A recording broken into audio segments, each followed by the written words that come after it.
So we're moving on to page 3. I was as excited as you can get when you're making videos, but I have on my Chromebook a graphing calculator app, but is not behaving, as you can see. I can't even push the buttons, and I do not have the calculator knowledge to get that back to normal. So when I say use the calculator, of course I'll say what steps to use, but you have to actually do that. And then, of course, as always, ask questions of us if you have any questions. So we're still working on functions. Now, this section right here, determine each function value. That means we're going to find a number. I'm going to show you on question 1 how to do it using math, old school math. And then after that, we're just going to use our calculator. So this says given f of x equals 3x squared minus the quantity 1/2 x plus 4. Find f of negative 3. Well, this is a pain in the neck because there's a negative. Remember, f of x is the same thing as saying y equals. And then here, our function notation, it has f of negative 3. That means you put in a negative 3 in for x. So I would rewrite this 3 times negative 3 squared minus 1/2 times negative 3. Sorry, I still my funky stylus. I lost my favorite one. And then you have to evaluate this. Now I say because of the negatives. Totally, I'd put this in the calculator. Negative 3 squared is 9. 3 times 9 is 27. Minus, this is going to give us a decimal. 1/2 times negative 3 is negative 3 halves. 3 halves plus 4. When you evaluate all of that, you get 24.5. There is no way, if I had the option, that I would do this by hand because we do have our calculator. So what I would suggest is putting this into your y equals and then typing 3x squared minus 1/2 x plus 4. And then look on your table. Remember, to get to your table, you press second button and then the graph button. So here comes a question. When the x is negative 3, what is the y number? That y number is 24.5. Now for number 2, you're going to do the same thing. You have a y equals. To evaluate the function, they say, hey, x is 6. Look on your table. When x is 6, what is the y number? So when you type this function, negative 4x plus 5x to the third minus 2x squared into your y equals, look on your table, you get 984. So we would say g of 6 equals 984.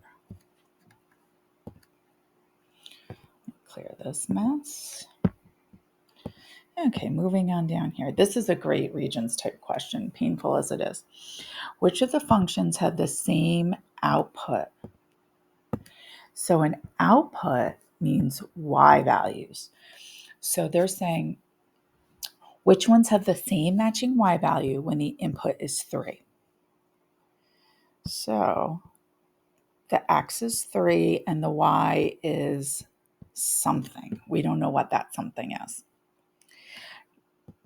So we have to look at each one of these graphs, or functions, to see which ones have the same x and y value. Now remember, I just erased this. They're telling us x is 3, y is something. Now you can check, we'll do that. I'm going to go to y equals here and look on my table. Put this into y equals. Look on the table. When x is 3, what is the y value? So when x is 3, on your calculator table, the y value is negative 1.5. Now let's look over here on this table. They already did some of the work for us. When x is 3, oh look, y is negative 1.5.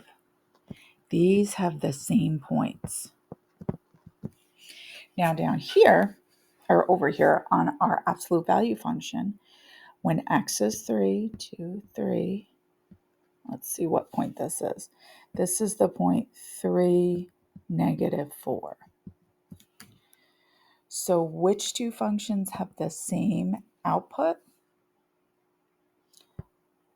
These two functions are the same. This one does not have the same y value.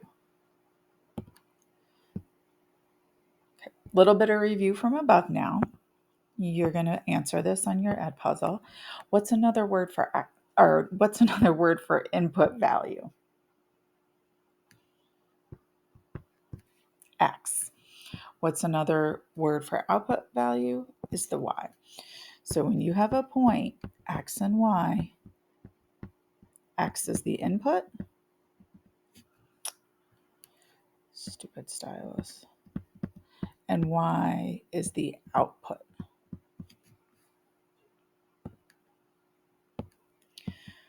Okay, now these are domains and ranges. So we've got, let me just rewrite this. X and y. We know x is the input. Another word for that is domain.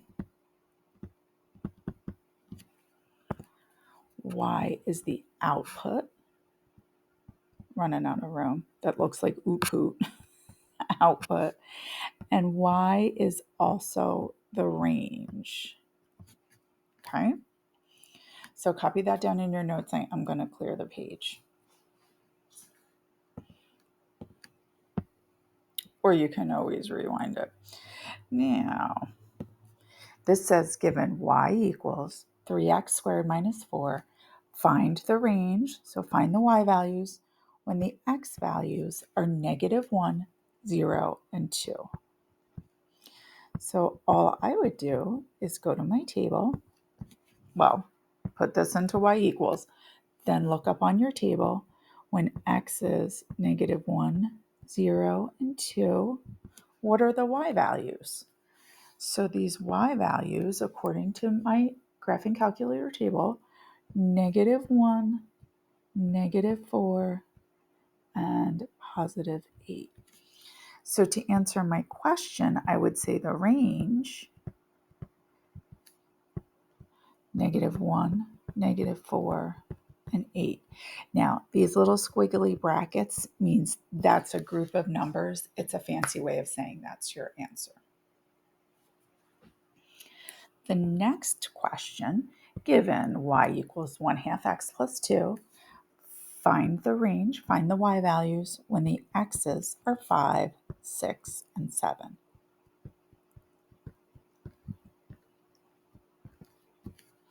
So given that the x's are 5, 6, and 7, list on your Edpuzzle question, what is the domain? So depending on how you put this problem into your y equals, you might get decimals or fractions. So your y values are 4.5, 5, and 5.5. You can also write these values in fraction form. So it would be 9 over 2, 5, and 11 over 2. And then the last one, given k of x equals 6x to the third plus x minus 1, find the range when the domain is negative 4, negative 2, 1, and 7. So find the y values when the x values are -4, -2, 1, and 7. So for me, I got when x is -4, y is -389. When x is -2, y is -51.